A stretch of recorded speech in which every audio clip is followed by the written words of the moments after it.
Gladiator 2 ఈ movie గురించి చెప్తాను వినండి.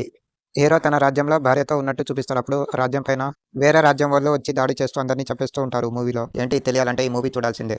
మూవీ రియాక్ట్ అనే ఛానల్‌ని మొదటిసారి చూస్తే ప్లీజ్ లైక్, సబ్స్క్రైబ్. కొత్తగా చూస్తే సబ్స్క్రైబ్ చేసుకోండి, లైక్ చేయండి, సపోర్ట్ చేయండి ఫ్రెండ్స్. అప్పుడు హీరో తన భార్యతో రాజ్యం పైన వెళ్లి దాడి చేసే వాళ్ళతో ఎదుర్కొని ఉంటారు. ఆ దాడిలో తన భార్య కూడా చనిపోతూ అప్పుడు హీరో వాళ్ళ సైన్యాన్ని వాళ్ళు బానిసలుగా చేసుకుంటారు. వీళ్ళనందరిని వాళ్ళ రాజ్యంలో తీసుకొని వెళ్లి వీళ్ళని అమ్మేస్తూ ఉంటారు. అక్కడ హీరోకి ఒక పోటీ పెడతారు. అక్కడ ఎవరు గెలిస్తే వాళ్ళే హీరోని తీసుకొని వెళ్ళాలని అనుకొని పోటీ పెడతారు. హీరో కొనుక్కున్న అతనే గెలిచి ఉంటాడు.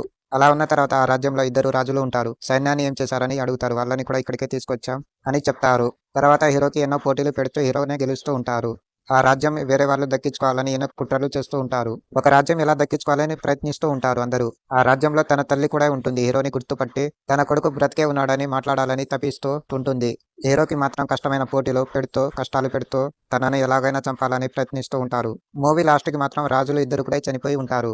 ఎందుకంటే హీరోని కొనుక్కున్న అతనే వాళ్ళని కూడా చంపేసి రాజ్యం మొత్తం తనే దక్కించుకోవాలని తన దారిలో అందరిని తెచ్చుకొని అందరిని భయపెడుతూ రాజ్యం పైన దాడి చేస్తూ ఉంటాడు. హీరో తన రాజ్యాన్ని దక్కించుకున్నాడా లేదా తెలియాలంటే మూవీ చూడాల్సిందే. ఈ మూవీలో అయితే సీన్స్ అయితే బాగుంది. ఎందుకంటే ఆ లొకేషన్‌లో జరిగే సీన్స్, పోటీ జరిగే సీన్స్‌లో అక్కడ జరిగే ఫైట్ సీన్స్ అయితే మూవీ అయితే వేరే లెవెల్‌లో ఉంది.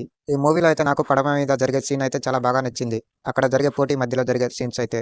మూవీ అయితే చూడొచ్చు ఫ్యామిలీతో అయితే. అడల్ట్స్ కంటెంట్స్ ఏమీ లేదు. మ్యూజిక్ బాగుంది. Background music. కొరియోగ్రఫీ బాగుంది. లొకేషన్ అయితే బాగుంది మూవీలో అయితే. సపోర్ట్ చేయండి ఫ్రెండ్స్ ప్లీజ్.